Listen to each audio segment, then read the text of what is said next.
What's up, everyone? How are y'all doing in another lovely week in lockdown here in Melbourne, Australia?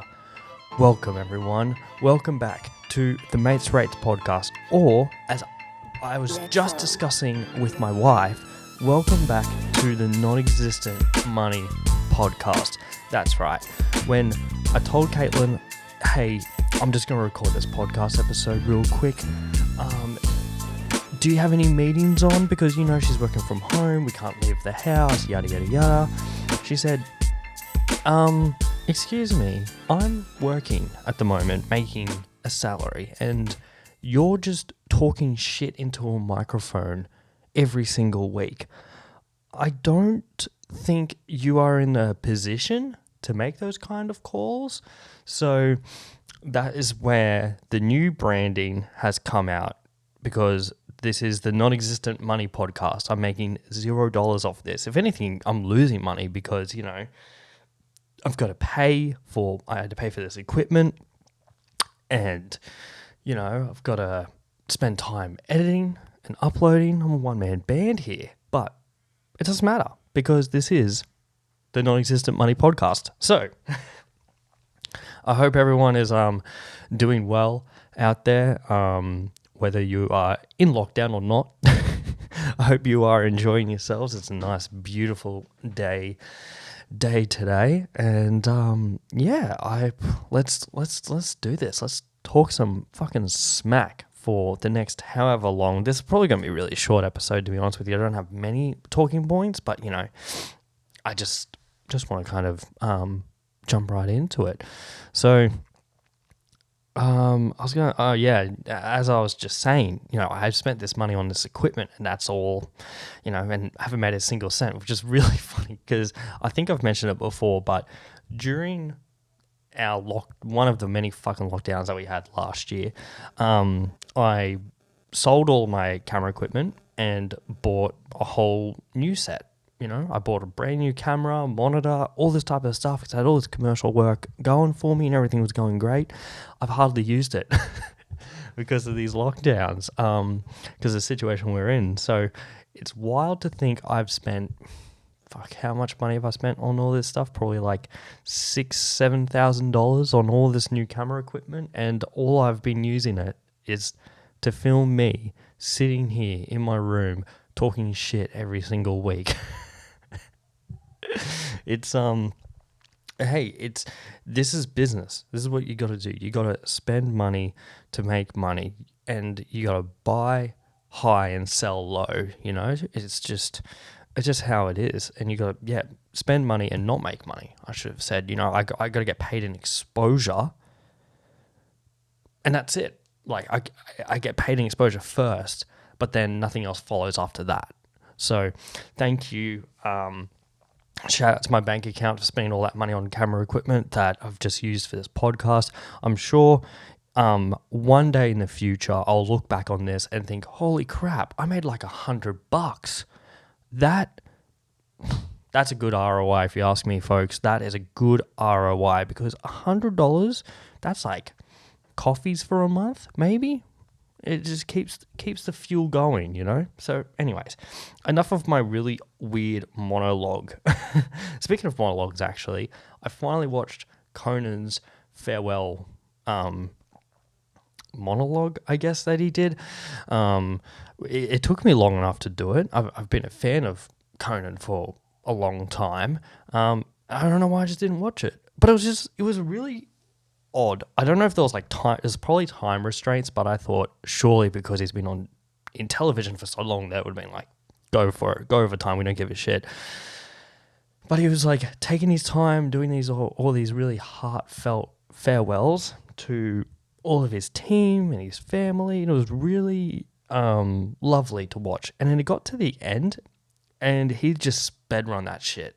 He was just like, "Yep, thanks everyone. This has been great. When I started out, no one believed in me. Laura Michaels got me this gig, and that was it." And he said something about like, you know, if you want to do something, just find people that you are passionate with and just do it with them. And then he was like, "All right, good night.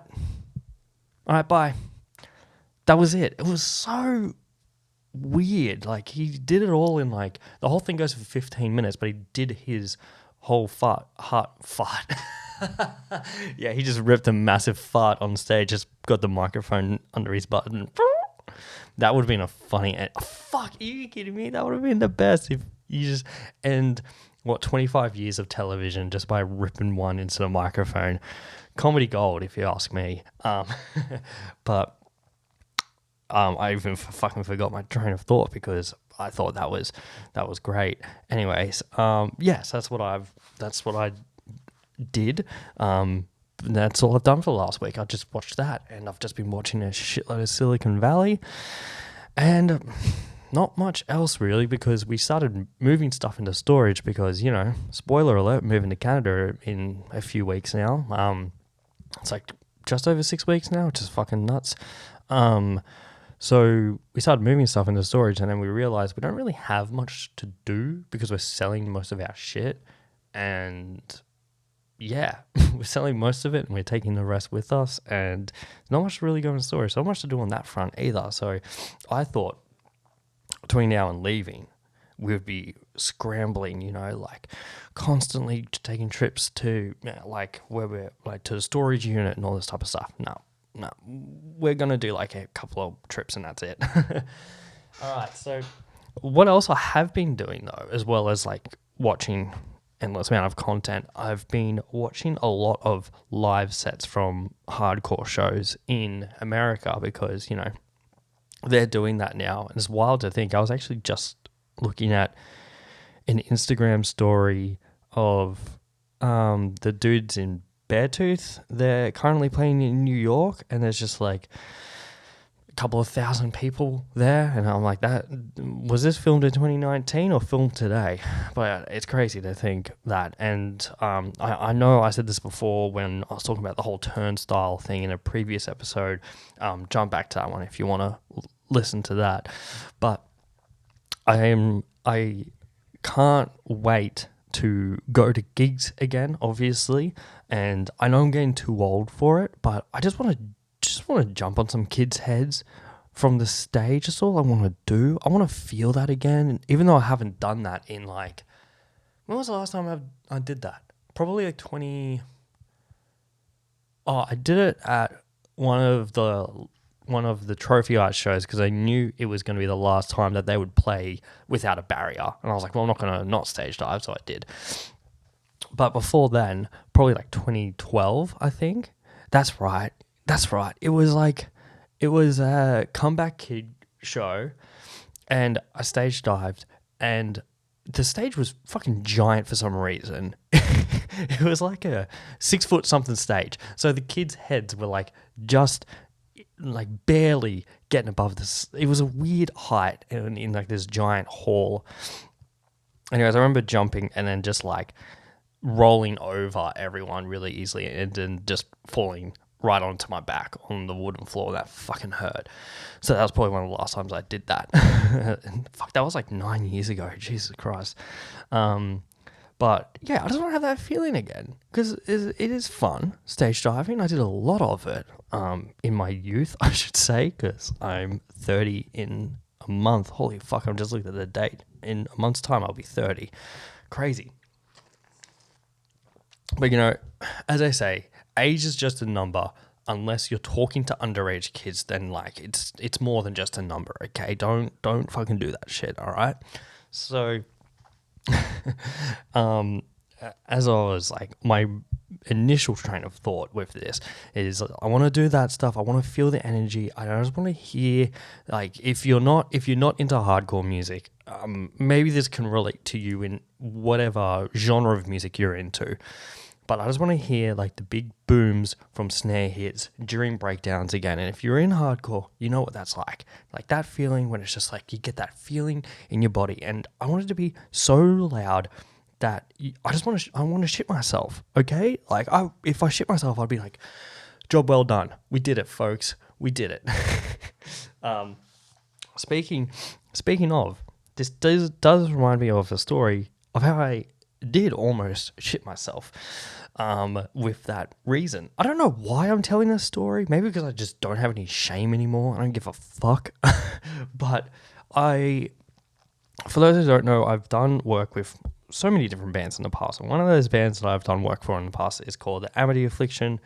If you don't know them, they're like pretty big hardcore band, I guess, or I don't know what you'd really call them now. But yeah, shout out to those guys. I did work for them. I've done work for them a couple of times over the years. And the last time I did work with them was when they did the tour called the Big Ass Tour. And it was like first time a band of like that size were doing arenas, I'm pretty sure. So because it was them and A Day to Remember.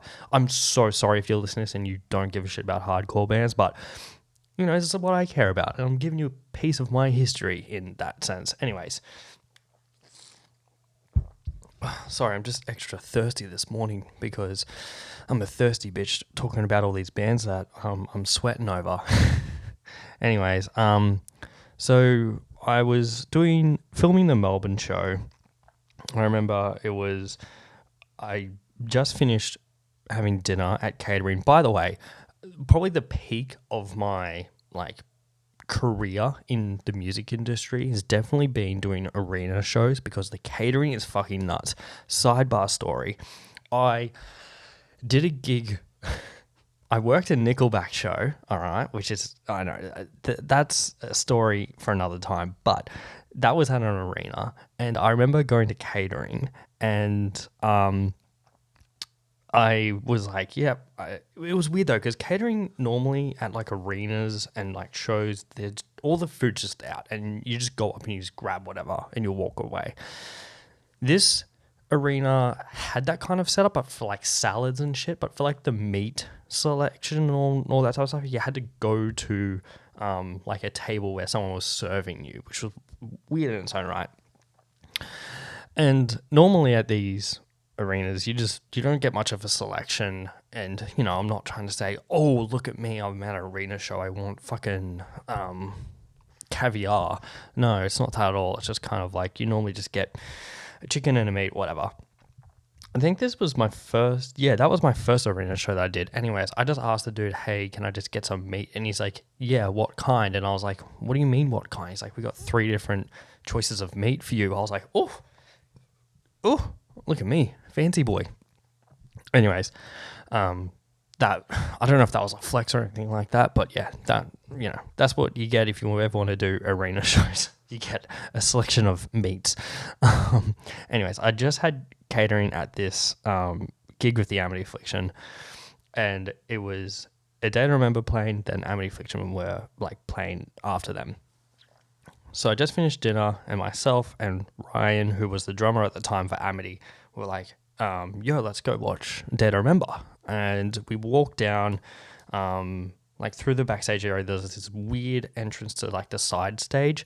But when you get to like these level of bands, it's a closed stage. You don't really get to go and watch on the actual stage because there's just too much production going on, which is fine. I'm not going to be like one of those dudes who's like standing on the side of a stage in a fucking arena with like 15,000 people, be like, look at me, I'm special because I get to stand on stage.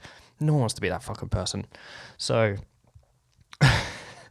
I'm just speed running like the things that I don't like at gigs. So anyways, we're standing there and it's like the intro, and I forgot what song they introed with, but it had like this big boom, and I just finished dinner. I remember it starting, and I felt it because it was just so big in an arena, and I just turned to Ryan and said, oh no, I'm going to shit myself. And I turn around and I run because it was honestly so loud that I could feel all my food just being like, we out. This is too loud. Even my body was like, I don't want any more to do with this. So I run into one of the bands, like one of the opening bands, dressing room in a sense of panic, just being like, please, I need a toilet. I'm going to shit myself. And then found it, and we were all good after that. But yeah, that was a funny story about how, you know, decibels almost made me shit my pants.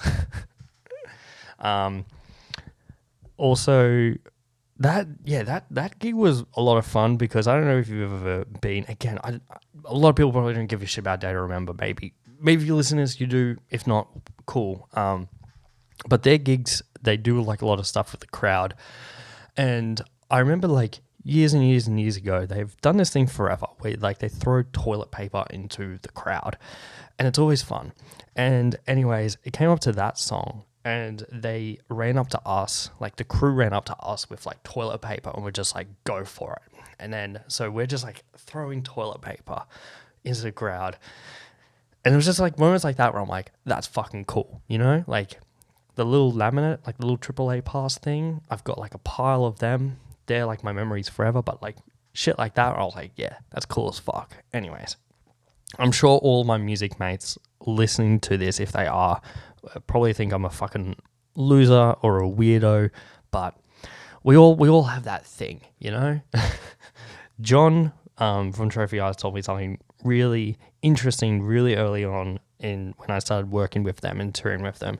He said, isn't it wild that we bust our asses off, we spend all this money, we do so much for nothing for ages, and then eventually it pays off, but all we have to show for it are these little tiny laminates that say, or access all areas. Blew my mind. It was very true. Anyways, so back to what else I've been watching. And before I continue, it's probably too late to do my plugs, but whatever. If you're listening to this on iTunes, give it a 5-star rating. I really appreciate it. And if you're listening to this on YouTube, remember to like, comment, and subscribe. It really helps the podcast get out to more ear holes, which is really good. And they can join in on the Non-Existent Money podcast. Look at that. Quick plug. Next thing. So we've also been watching, and this random, we're going back to like 2013, folks, okay? We have been watching abandoned, well, no, I'll say it after this. We've been also watching like abandoned videos on YouTube, and it feels like it's 2013 all over again. So how this came about is there's this guy on YouTube called Shay. I can't pronounce his name. He's from Europe. It's like Shiey. And it came from our YouTube recommended that he explored an abandoned town in Italy. And I was like, oh, well, I haven't watched abandoned videos in ages. And it was weird because we were kind of talking about it not long ago, a couple of weeks ago. We were like, oh, remember like abandoned videos and how big they were on YouTube in like 2013? Anyways, I was like, fuck it, let's just watch it because like I would be really interested to see what abandoned videos in Europe would be like because they have a lot of history with the architecture and all this other type of shit. So we watched it and I was really mind blown by his sense of filming, editing, all those kinds of things. So if you love the games like Uncharted, like I do, that's exactly what it is. It's like, if you feel like you're in a video game, he does like a lot of, and it's so simple. He just has 2 GoPros, one on a stick and one on his chest, and that's it.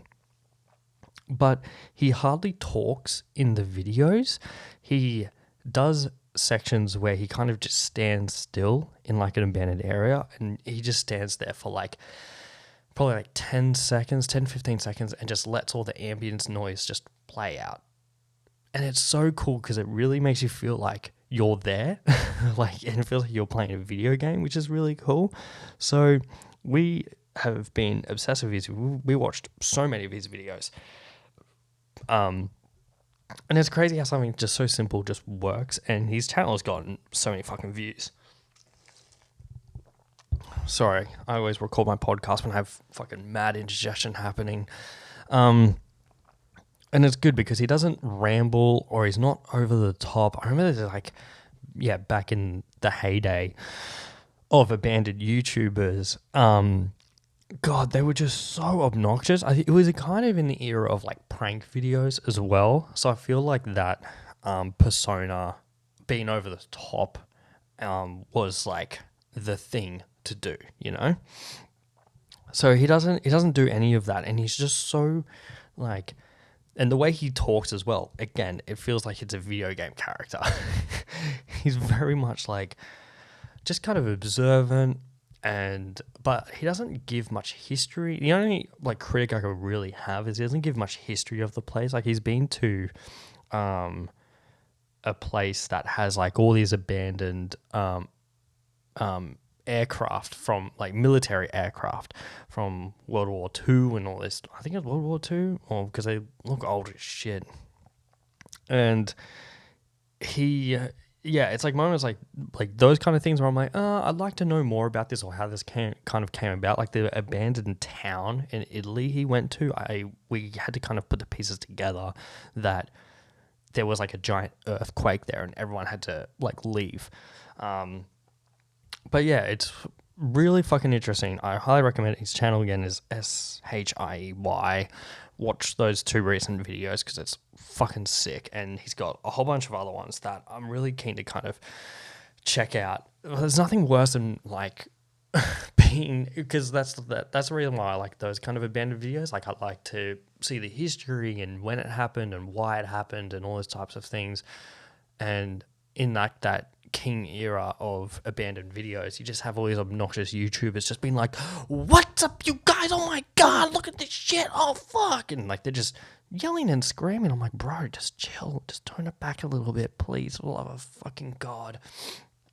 And like they just get like they hear like a noise and they're just like, oh, what was that, yo, what's that, who's there, what's that, and I was like, oh god.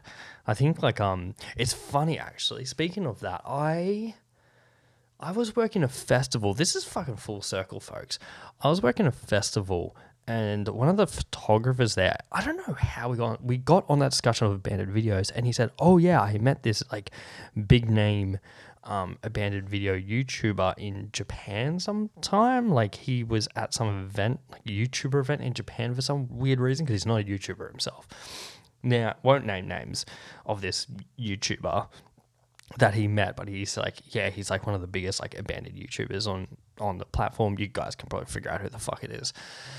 And he said, oh yeah, the guy was like the biggest douchebag ever. And I was like, yep, I can see that. Like you're trying to build a brand about yourself and you're trying to really monetize on the whole thing. Like I get it, you know, if you're trying to build a business and you're trying to do it for a living, totally. But again, as well, like this dude is like, he doesn't do ads or merch or any of that type of shit. It's really like raw and this is what's happening. Plus it's Eastern Europe, so it's really interesting because, you know, it's like Soviet Union and all those type of things. So that's been my new weird passion.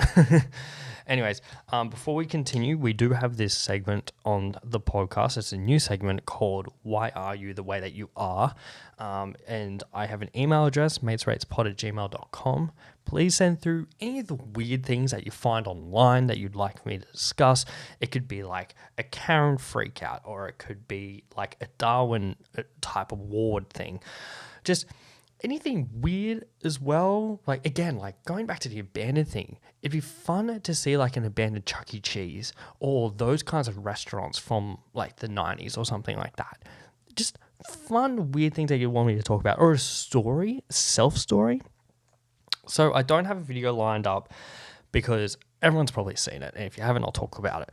But in this week's segment of Why Are You the Way That You Are is white women. So this woman that I'm going to talk about, you've probably seen the video, but she's basically a YouTuber, and basically like a dog that they get, they find out it's got cancer and hasn't much longer to live, which sucks because they only just got the dog a few months ago. It's a really traumatic experience for the family.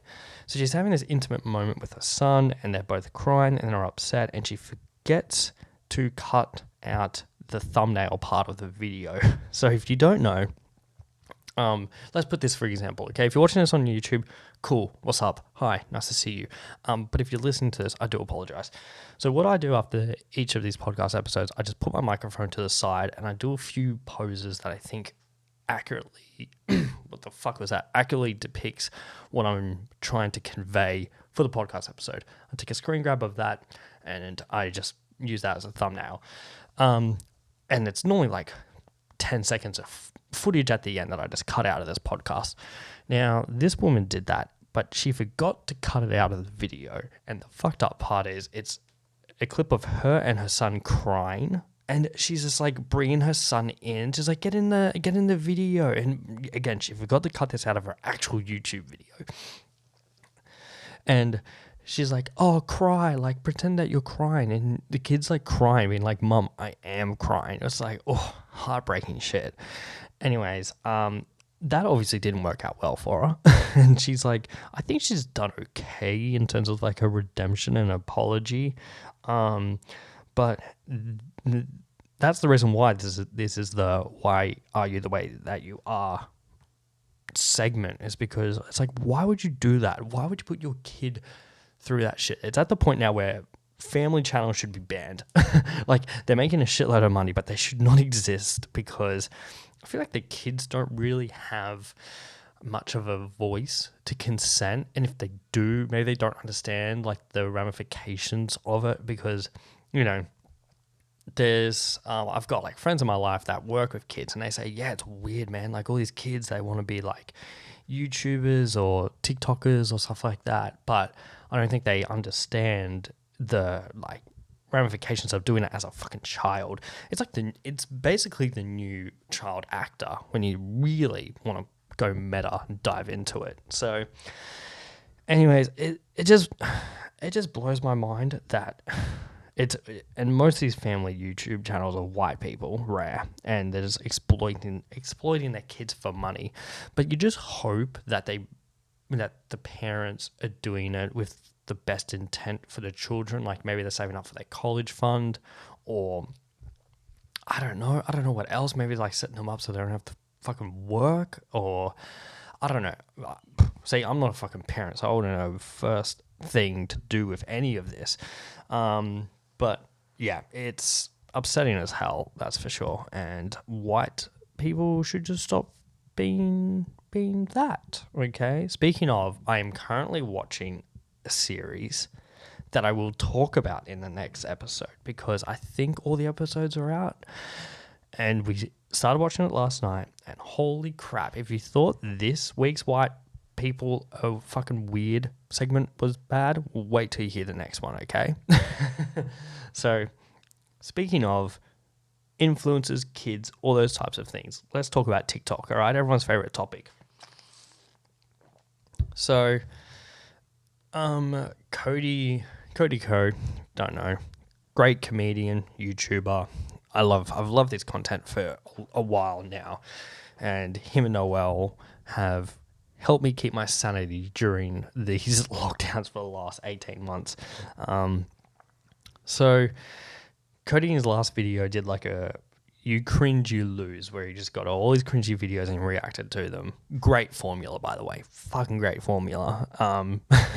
Because I feel like it's interactive, and that's what this is. So there's this one where a girl is doing a TikTok dance on a plane, mid-flight, down the aisle of the plane. And holy crap, that is by far the cringiest thing. And I really want to just talk about that for a minute, if you will like me to discuss it with all of you, the audience. Too bad, as my fucking podcast can do whatever I want. So that is by far okay, firstly, that's probably my worst nightmare, is to witness that from secondhand embarrassment. Also, because a lot of my times when I used to fly in the past, when I used to do long haul flights, I would take certain medications to help me sleep. You know, like sleeping tablets, your Phenergans, and sometimes like stuff that I probably shouldn't have been taking. Whatever. I just want to get knocked out. I don't want to be conscious for this fucking 15-hour flight. Okay, sue me.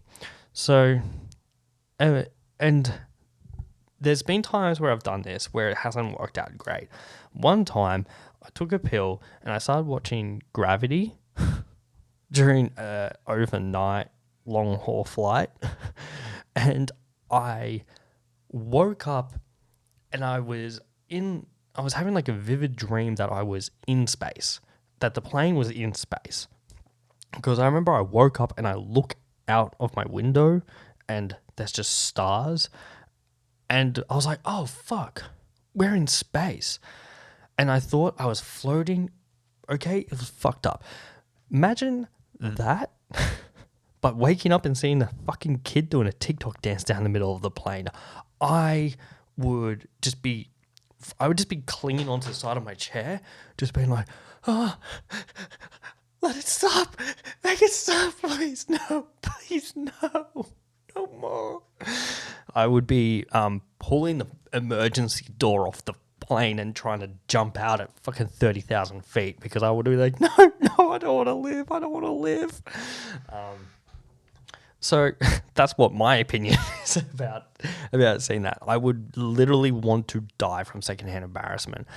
But also, I kind of got to give props because there's like a lot of like just sheer boldness of doing that. You know, you have like a lot of balls to film a TikTok mid-flight, full flight, by the way. A lot of people just looking back being like, the fuck is going on here?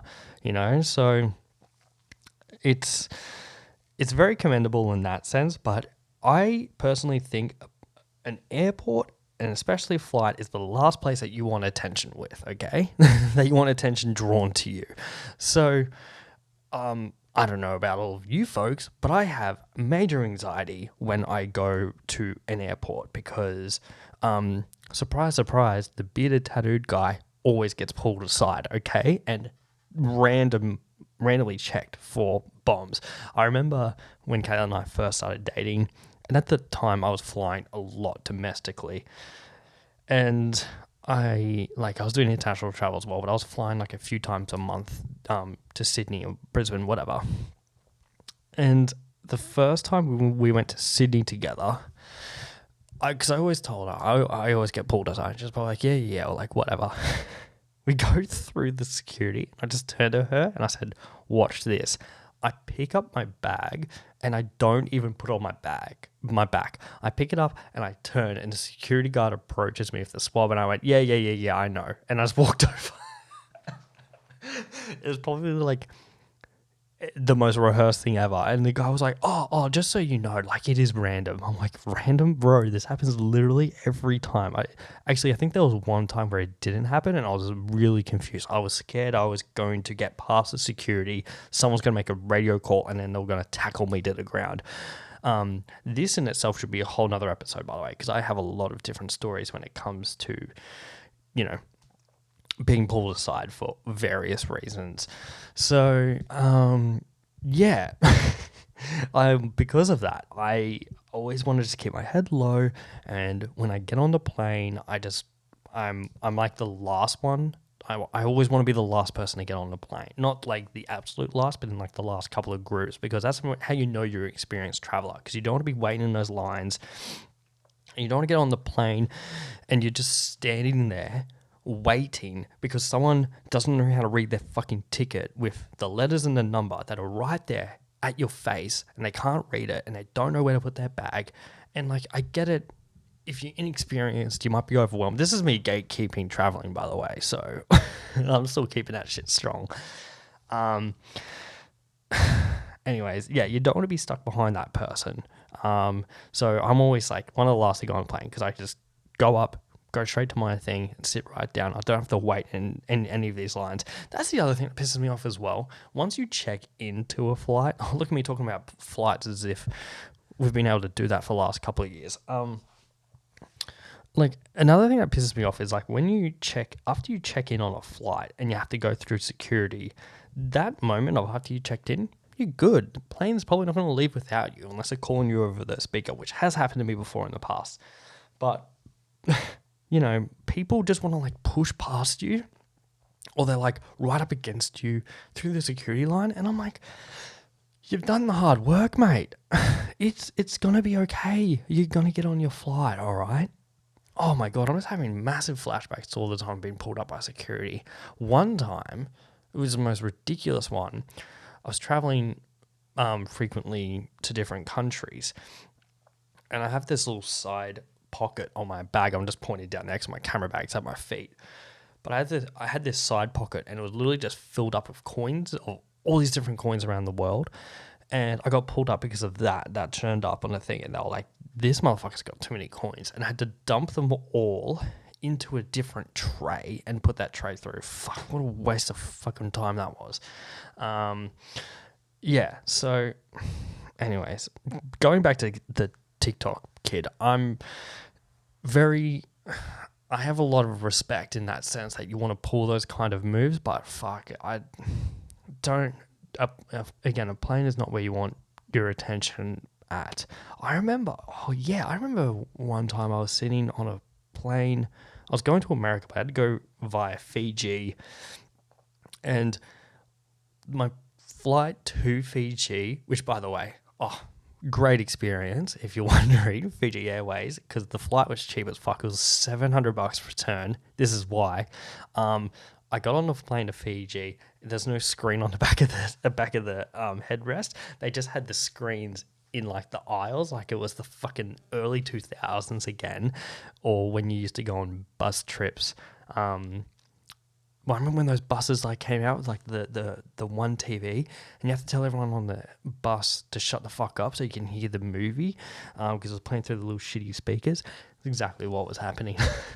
So I sat next to this dude, typical like I travel to Bali 3 times a year type thing, and he wasn't paying attention to the flight thing, the people doing the safety thing, and like I get it, I don't really pay attention to it either, but I'm not ignorant in the sense that I'm purposely showing that I'm not paying attention. Like this dude was just like reading a book with the light on, like really obvious he's not paying attention at all. And he the flight attendant came up and said, hey, we're doing the security thing, blah blah blah. And he's like, nah mate, yeah, nah, I'll get it. Look, to be honest with you, if this plane's going down, we're all fucking dead anyways. I was like, what? Why would you say that type of thing? And I was stuck between him and this other massive dude. And I'm just like this scrawny little kid stuck in the middle seat. And after he said that, and they were like, what the fuck? They turned to me, they're like, hey, would you like to move seats? I was like, yes, fucking please. And I got the whole emergency exit row to myself. Oh, perfect. Best flight ever. Anyways, that's another reason why you don't bring attention to yourself, because that dude just went on this rant about how if the plane's going down, we're all gonna fucking die. I'm like, dude, okay, I get it, but shut the fuck up, okay? Because there's probably people on this flight that don't fly as much, okay? So just chill the fuck out. Typical dude wearing footy shorts and thongs on his flight. Anyways, last thing I'll say about this whole thing is like this kid doing a TikTok thing is like, imagine, well, this probably wouldn't be funny, but imagine if there was like a hijacking going on and they're just in the aisle going, whoa, just pulling their walls, and like, that's their legacy. I did a TikTok dance while the plane was being hijacked, and it'll be on like that voiceover thing that's on TikTok. It's like, I was doing a dance on a plane and then it got hijacked. This is the way my brain works. All right. The last topic I'll talk about, because I'll wrap this up in a minute, is so I've been running recently, getting some exercise in. I don't know, feeling pretty good about myself during this fucking lockdown, because there's nothing else to do. So I've been going for runs around my neighborhood, a couple of times a week for the last couple of months now, I think. Have we been locked down for... Oh, no, we've only been locked down for like a month or 6 weeks, something like that. But yeah, I've been doing runs pretty frequently. And I remember when I started going for runs, I went past this house that's like 2 blocks from where I'm at. And I was like, these trucks look like film trucks. And I was like, that's a bit weird. And when I went for my other run, like my second run for the week or whatever, I ran past again and the trucks were still there. And I was like, maybe something else is going on. And then I saw the back of a truck open up. Sure enough, it's like a grip truck with all the equipment inside. And then there was a gaff truck open as well. It was like C-stands and, fucking fleckies and all that type of stuff, HMIs. I was like, oh, okay, cool. So there's actually film set going on here. And I was like, maybe it's like because at the moment, if you don't know, film sets are banned, obviously, because I'm out of a fucking job, which is really frustrating because I keep getting emails being like, you had this shoot coming up and now it's cancelled. It's like, thanks a lot, calendar, you fucking dickhead. Fucking, really just kicking me in the guts there. So, anyways, I ran past. I was like, I wonder how they're allowed. I was like, maybe it's like these government agency ads, because like a lot of them are always going ahead. But then, like, as I was running, like, a couple of weeks go by, and the trucks were still there.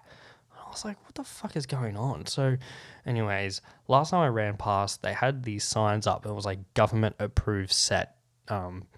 It said government approved closed film set. And I was like, okay, well, they've been here for a while. They're obviously filming a series here. And then I went on my little investigation. I was like, what's going on here? So I was trying to figure out what was being filmed, because there's been a few movies and TV shows being filmed in Australia over the last 12 months or so. And I was thinking to myself, look, the trucks aren't big enough to be a film set, because again, another place near me, there's these giant film trucks. And I was thinking to myself, actually, now that I think about it, maybe they're all part of the same production because it's all in the same area. But they were major big trucks, and they look like proper film studio, like movie length trucks, not your little ones. So anyways, I started Googling it, and, because I'm just curious and also envious that they're able to go ahead as a film set. So I did Googling, and I discovered that it was a show called 5 Bedrooms being filmed there. Now, if you don't know what that is, this show's been around for a couple of years now. It's been, I think it's in its like 3rd season that they were shooting there, and it's 2 blocks from my house. And I was like, oh yeah, that's pretty cool. Now, if you don't know, the premise of 5 Bedrooms is that it's a show where these 5 random people or work associates, fucking whatever, they all come together to buy a house. Now, that seems like a wonderful premise, but I would like to call it the millennial dream to home ownership. Because this is the only way that we can afford a house. Because in the ads leading up to the show being released, they were saying, if you guys all pull your money together, you'll have more buying power than everyone in Australia, or something stupid like that. And I was like, it takes 5 motherfuckers to come together to buy a house? Like, that's depressing. It would take 5 people to buy a house in this area, actually. I think the median, how much is the median? You know what? Let's figure this out together. Median, I'm not going to say my suburb name, but now I'm interested to know what the median house price is. What's your guesses? Leave your guesses in the comments below. 2 mil. $2 million is the median house price. Okay, sorry. 1.950. Okay, $1.95 million. Okay, so for a 3-bedroom, but this is a 5-bedroom house. And it says here 4-bedroom is 2.1. No, well, 2.2 actually. It's 2.18. So 5-bedroom probably 2.3, I would guess. 2.4, something like that. Anyways, so it would take 5 fucking people to buy that house. But yeah, that show has been filmed around the corner from me, and is like, so I see it a couple times a week. Part of me just wants to go up to him and be like, you guys need help? Need some help? Like, at this point, I don't give a fuck if you guys pay me or not. I just want to be on set again. I just want to know what it's like to be around people and do radio calls again. I've forgotten. The only radio calls I remember is going to the toilet. Why would I remember that? So, anyways, maybe I'll do that. Maybe next time I'll go for a run, I'll just quickly ask them. All right? And I'll report back and let you know how it all goes. Anyways, I've been rambling on for way too long here, but thanks for joining on this episode. This episode was actually a lot longer than I anticipated. So thank you for listening. I really do appreciate it. This has been the Non-Existent Money Podcast, aka the Matrix Podcast. This has been episode 32. Again, if you're listening to this on iTunes, give it a 5-star rating. If you're watching on YouTube, like, comment, and subscribe, because all those things help this one guy, one mic show, get out to more ear holes across the country, world, or wherever you're listening to. Anyways, thanks again for another week. I'll be back next week, obviously, because nothing else to fucking do. And I hope you all have an amazing week and day, time, wherever you are in this wonderful world. All right, peace, love. See you guys next week. I'm going to go eat a sandwich now. Dope. See yous.